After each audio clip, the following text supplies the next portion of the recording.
আজকে আমি আপনাদেরকে একটা পেঁপের বাগানে নিয়ে আসছি। এই বাগানের বৃষ্টির পরে দেখতে পাচ্ছেন আপনারা পাতাগুলা কিন্তু এই যে কুঁকড়ায় গেছে।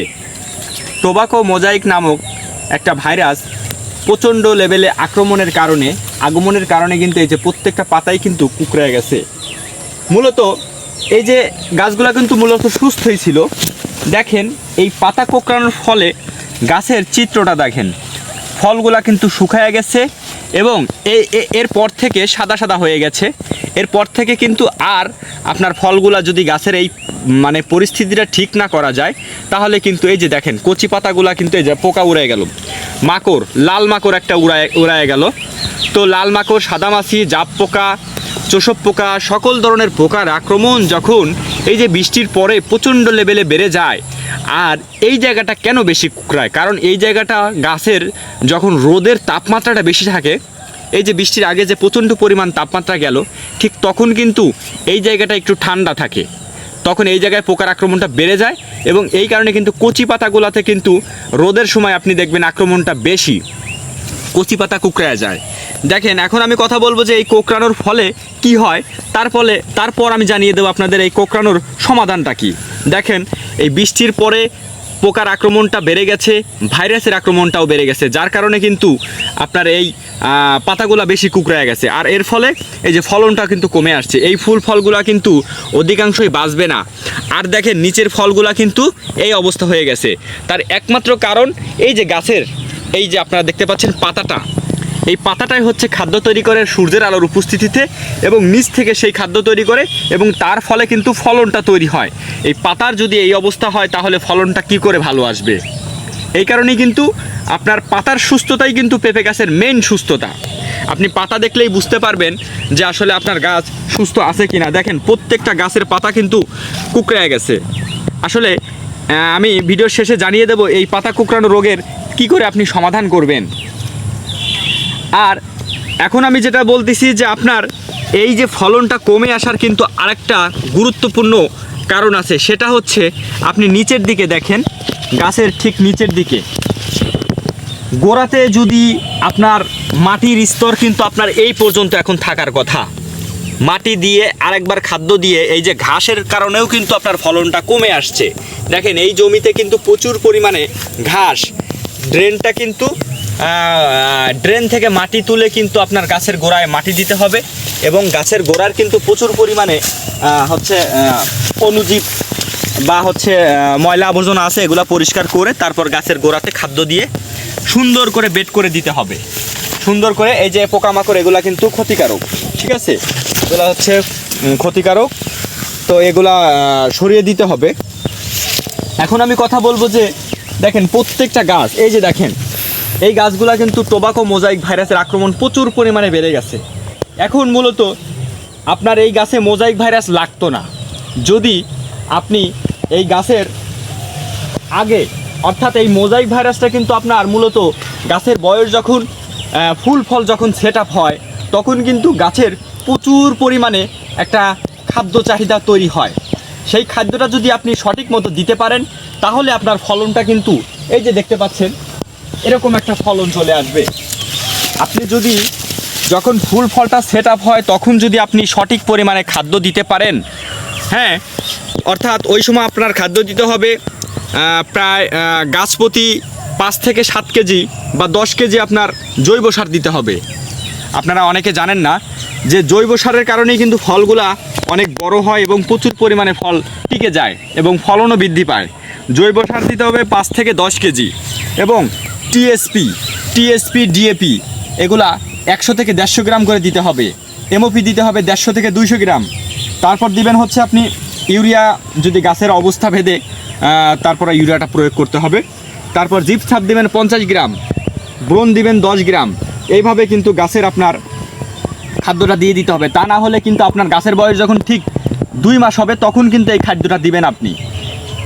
তা না হলে কিন্তু আপনার গাছের ফলন এরকম আসবে না এবং ভাইরাসের আক্রমণটা কিন্তু হওয়ার সম্ভাবনা বেশি। কারণ ওই সময়টা থাকে আপনার গাছের বয়স যখন 2.5 মাস 3 মাস হয়, ফুলগুলো সেট আপ হয়, তখন গাছের প্রচুর পরিমাণে খাদ্যর একটা চাহিদা তৈরি হয়। এই চাহিদা পূরণ করতে আপনার গাছের বয়স যখন 2 মাস 2.5 মাস হবে তখন এই খাদ্যটা দিয়ে দিতে হবে। তা না হলে আপনার গাছের অবস্থা এই যে মোজাইক ভাইরাস ধরে যাবে।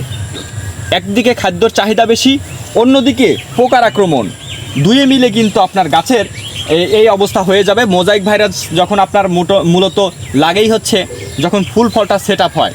সারা বাংলাদেশে যাদের বাগানে মোজাইক ভাইরাস লাগে মোটামুটি দেখবেন যে অধিকাংশ সময় 1 মাস 1.5 মাস 2 মাস বয়স গাছে কিছুই হয় না, খুব সুন্দর পাতা, এরকম পাতা। ঠিক যখনই আপনার মনে করেন যে গাছের বয়স 3 মাস, যখন ফুল ফল সেট আপ হবে, ফুল ফলও ঝরে যাবে এবং আপনার গাছের মোজাইক ভাইরাস আক্রমণ হবে। এর 2টা কারণ। প্রথম কারণ হচ্ছে গাছের সঠিক খাদ্য পরিমাণটা, গাছের যে খাদ্যটা দেওয়ার কথা ছিল সেটাতে ঘাটতি আছে। আর 2 নম্বর কারণ হচ্ছে পোকার আক্রমণ আপনি কন্ট্রোলে রাখতে পারেন নাই, যার কারণে ভাইরাস লেগে গেছে।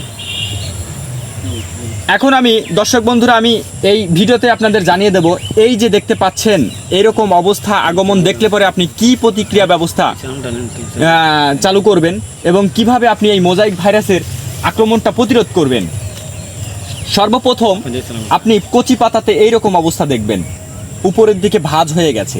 এই যে দেখেন, প্রথম অবস্থা হচ্ছে আপনার সাদা, সবুজ আর হলুদের মিশ্রণ দেখতে পাবেন। এরকম গাছের কচি পাতাতে প্রথমে শুরু হয়, তারপর সকল পাতাতে ছড়িয়ে যায়। এই যে দেখছেন কচি পাতা, এই কচি পাতার দেখেন অবস্থাটা দেখলেই আপনি বুঝতে পারবেন যে আসলে পাতাটা সুস্থ না। এই কারণেই কিন্তু আপনার ফলনটাই যে এরকম কমে গেছে। দেখেন ফুল ফল সব ঝরে পড়বে, এই পাতাটা যেহেতু খারাপ হয়ে গেছে ফুল ফল কিন্তু ঝরে পড়বে। এখন তার জন্য আপনার অবশ্যই প্রথম অবস্থায় আপনার হায়ার অ্যান্টিবায়োটিক কিছু কীটনাশক প্রয়োগ করতে হবে এবং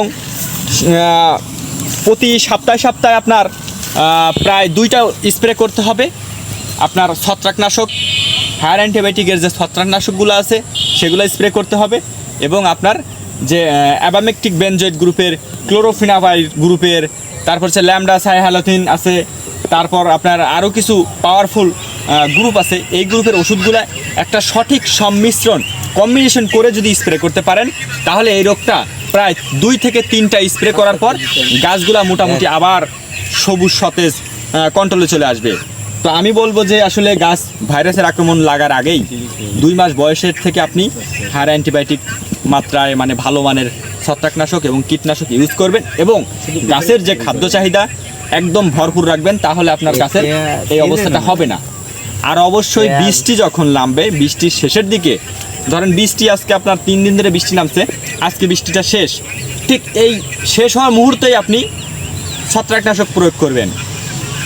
রিডোমিট গোল্ড অথবা আপনার ম্যানসার, ইন্ডোফিল, এই জাতীয় আপনার মনে করেন যে ছত্রাকনাশক প্রয়োগ করে দিলেই পরেই আপনার গাছটা মোটামুটি এই বৃষ্টির পরে কিন্তু এই জাতীয় ছত্রাকনাশক প্রয়োগ করতে হবে।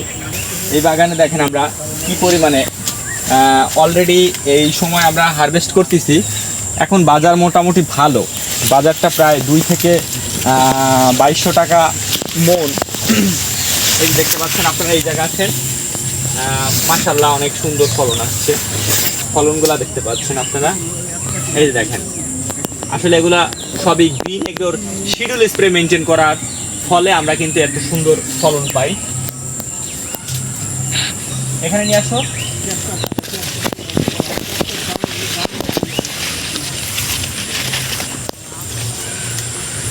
এটা হচ্ছে আপনার টপ লেডি জাতের পেঁপে।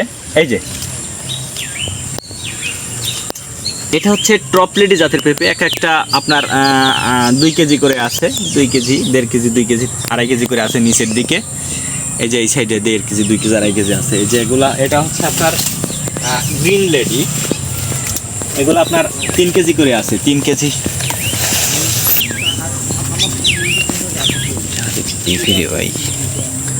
সুপ্রিয় দর্শক, এরকম পেঁপের প্রজেক্ট সাকসেসফুলি করতে চাইলে আমাদের চ্যানেলের সাথে যোগাযোগ করতে পারেন এবং স্ক্রিনে দেওয়া হটলাইনের মাধ্যমে আপনারা যোগাযোগ করে পেঁপের প্রজেক্ট করতে পারেন।